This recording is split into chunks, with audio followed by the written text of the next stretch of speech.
Terrible things are happening in South Africa.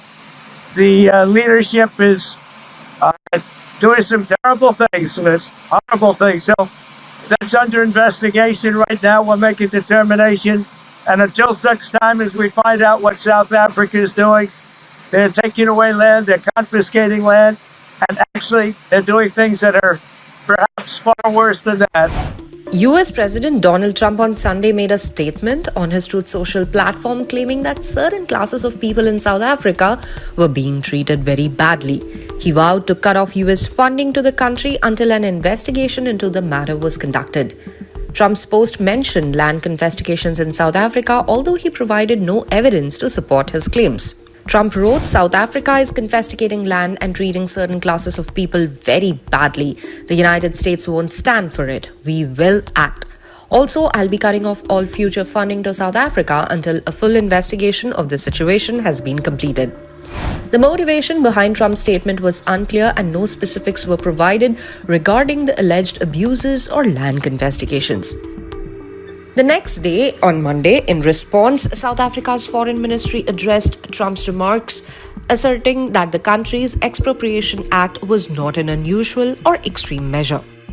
The ministry addressed hope that Trump's advisors would use a period of investigation to fully understand South Africa's policies, which they described as grounded in the nation's constitutional democracy. In a statement, the foreign ministry said, and I quote, "We trust President Trump's advisors will make use of the investigative period to attain a thorough understanding of South Africa's policies within the framework of a constitutional democracy. This approach will promote a well-informed viewpoint that values and recognizes our nation's dedication to democratic ideals and governance." The statement then went on to explain that South Africa's Expropriation Act was in line with similar legislation in many other countries. In 2023, the US obligated nearly $440 million in assistance to South Africa, according to the most recent US government data. South Africa also holds the presidency of the G20, with the United States set to take over the position next. Meanwhile, South African President Cyril Ramaphosa downplayed the concerns about the country's relationship with Trump, saying that he wasn't worried about it. He noted that he had spoken with Trump after his election victory and looked forward to working with his administration.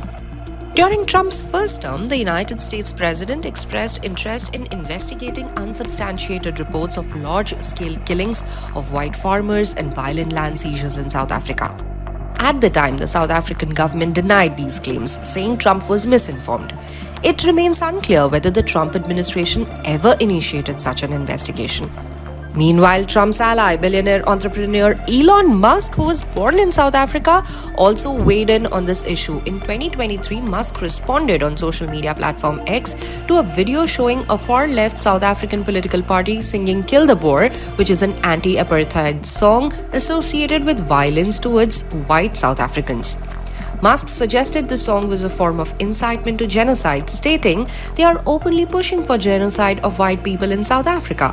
He questioned President Ramaphosa, asking, "Cyril Ramaphosa, why do you say nothing?"